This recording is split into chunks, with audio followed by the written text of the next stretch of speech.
Yo, WSPL, what's going on? This is the commissioner here doing a special video for y'all. There was a delayed match for week 4 for the GBA, and it was between the San Jose Sharpedos, coached by Ricky, and the Indiana Tracers, coached by Chris Lesage. Don't mind the logo, that's a little jumbled up. It's not supposed to be like that. For some reason, this is how it came through on my screen. I don't have PowerPoint on this computer, and so I'm just looking at this via email, and that's how it came up for some reason. But nonetheless, I'm doing a Game of the Week segment here. This game was delayed, and today is Wednesday, and it happened today. And I have a little extra time on my hands between dog sitting and things like that. I am actually digesting my food right now, and I sat down, and I figured I wanted to do this video, so we're going to hop right into it. We're going to do a little pre-analysis of the teams, kind of where they have been so far, and then we can do a little matchup breakdown for the match, and then I will bring you the showdown match commentated by yours truly, the commissioner of the WSPL. So it'll be kind of a cooler match so you guys can watch, I guess, with a little more commentary, which is great. So I have this idea in my head at the halfway point of getting everyone to sit down at the table together and just kind of discuss the season so far. We can look at an MVP race and things like that. That's a distant idea in my head, but I wanted to do this too. It would be cool to do more of these Game of the Weeks, but time is limited. I'm trying to find a new job, and there's other things going on. And I got dogs barking in the background. I don't know if you can hear them, but they're outside right now, and I don't want to bring them in. So there they are. And all right. So, started off the season a little rocky for both of these teams. They started off with an 0-2 start. I have not played I am the coach of the Washington Rotomskins. I have not played the Sharpedos yet, but I did end up beating the Tracers in week 2. It was a good match. So they started off 0-2, both of them. And then week 3, both of the teams got off the schneid and got their first victory. The San Jose Sharpedos ended up getting a very close 1-0 over the Milwaukee Mawwiles and Tan's Trick Room team. And the Indiana Tracers ended up beating the last place Cincinnati Arcanines, who are going through a bit of a rough stretch right now, and are my opponent for week 5. We're in week 5 this upcoming week. So they both got off the schneid and are both sitting at a 1-game win streak and trying to make that 2. For both of them, let's take a look at their rosters. Chris won last week with the help of a new face in Scolipede, or he likes to call Scola or Luis Scolapevin. I don't even know how many names he has for it.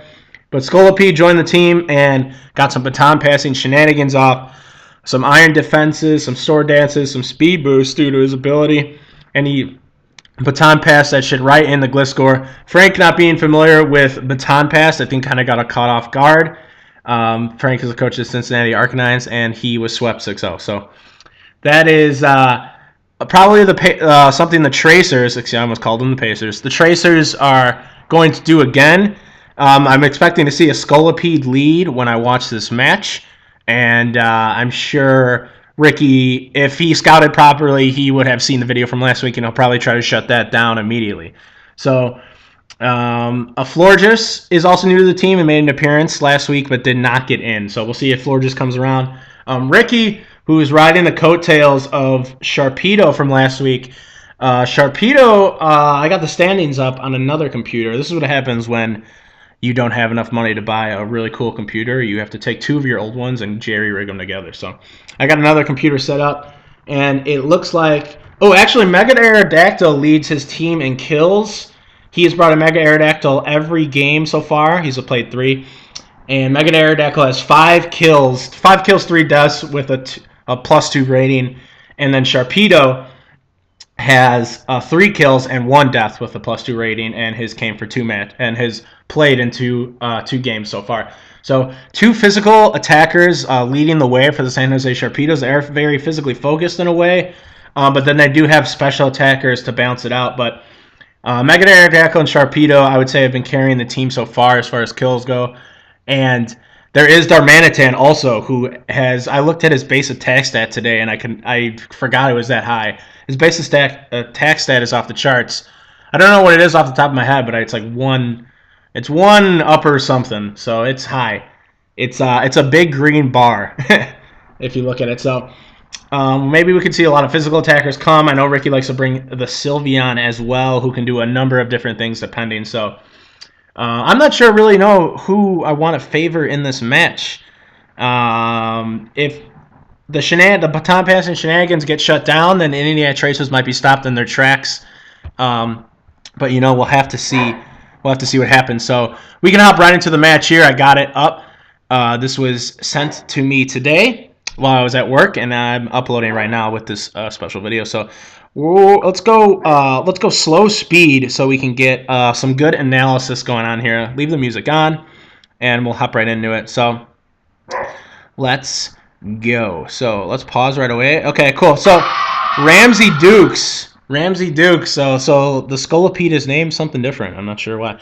But Scolipede and Florges do make their second appearance for the Indiana Tracers. The Aegislash, who really hasn't been utilized despite being an overused Pokemon. We haven't seen the potential of Aegislash come out yet this season. And Mega Alakazam, Talonflame, and of course offensive Gliscor. So Chris has been running offensive Gliscor a lot this entire season. I'm pretty sure all I've seen is a physically attacking Gliscor from him. But yeah, so that's his team. Ricky's team, who is also Blue Dream 777. I'm not sure what that means. It might be a porno reference. But he is actually bringing his physically attacking core in Aerodactyl, Darmanitan, and Sharpedo. Galvantula, who might be a special attacker or sticky web support, and then the Sylveon and Cobalion. So that is Ricky's team. So let's hop right into it. Looks like Chris did lead off with the Scolipede, and Ricky leads off with his Sharpedo. And I'm going to turn down the friggin' music. Wow, so I'm not yelling. Hi. Okay. Cool. So Ricky might just be looking to get some hard damage right here. Oh, no, he's going to switch as Chris will probably Swords Dance or Iron Defense, I'm guessing. He is going to Swords Dance, so he's at +2 attack, and he's going to get a speed boost from Scolipede. So let's see what Ricky can do here. He can maybe set up Stealth Rocks or... Whoa, the poison... Oh, I'm not sure. That is immune. Cobalion is immune to that, and he roars him away. So the shenanigans have been stopped right in their tracks. In comes Gladys Knight, the Gliscor. He's going to get his Toxic Orb going. Scolipede went for a Poison Jab. I'm not sure if he knew Cobalion was a Steel type, or I'm not sure. So here comes Sylveon switching into a shiny Gliscor, and is going to take... Oh, an Aqua Tail, so...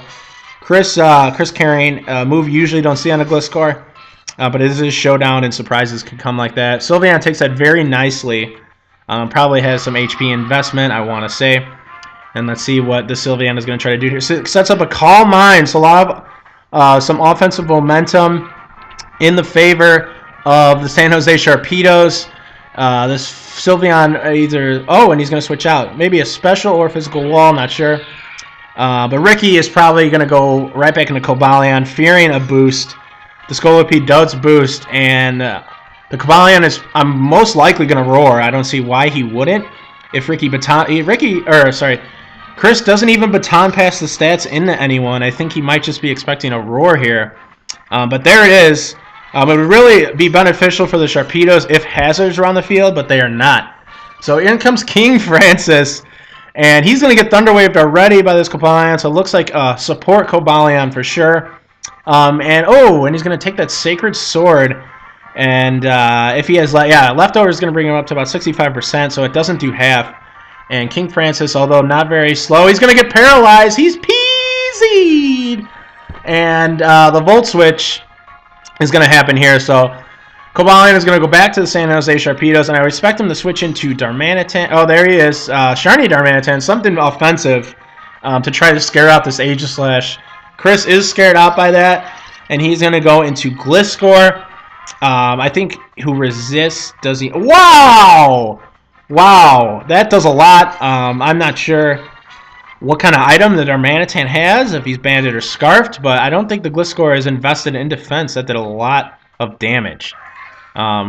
So here comes the Aegislash. I'm not sure why he's coming. Wow, okay.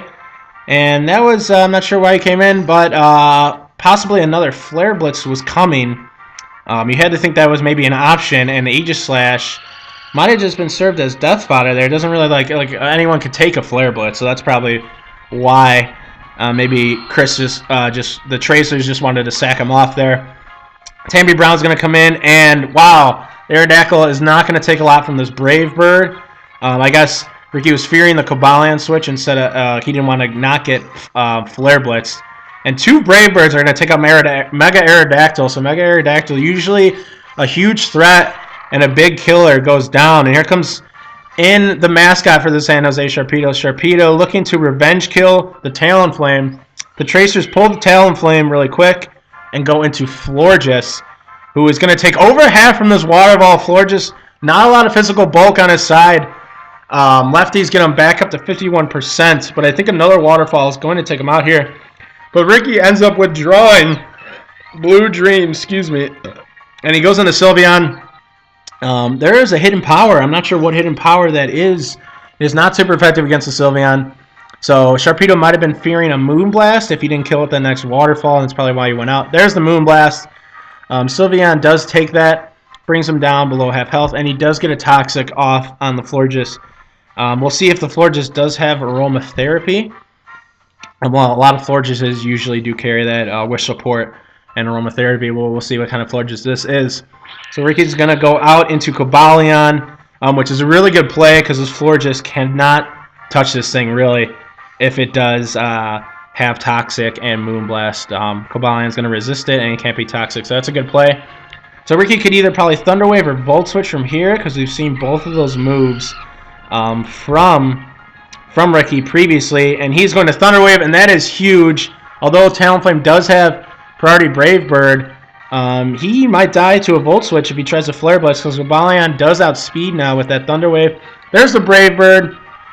Oh, it is neutral actually because of Cobalion's fighting typing, so forgot about that. He's going to hit up Tammy Brown with a Volt Switch, and he's going to go out into something more suitable. The San Jose Sharpedo comes out again.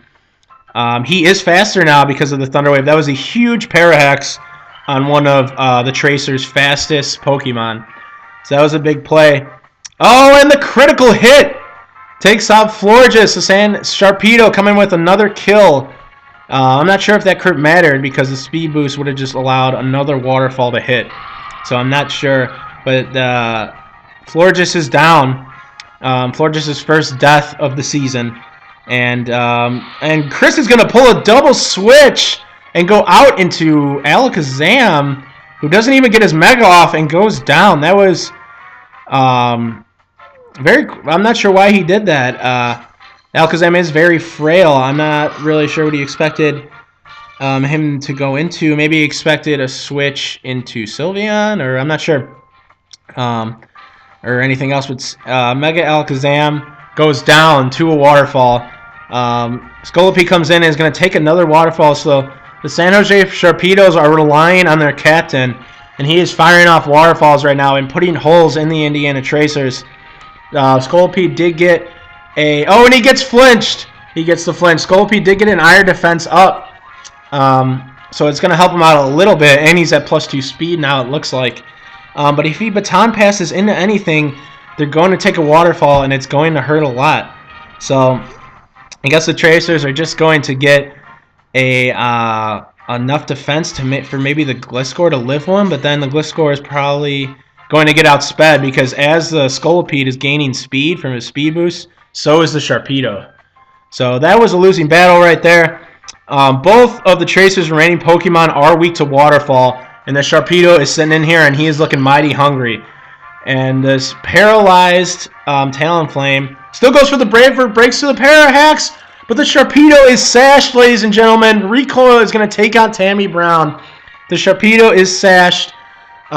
He does live the Brave Bird due to the sash, and that's a good play by Ricky to sash him. So this guy is purely a revenge killer, and that is exactly what he's doing. He is killing people, and that is the game. The San Jose Sharpedos come away with a 5-0 victory, relying on their captain and their mascot to carry the team. I'm not sure. He might have had almost every kill, I think, but I'll have to do the tallying up and and do that.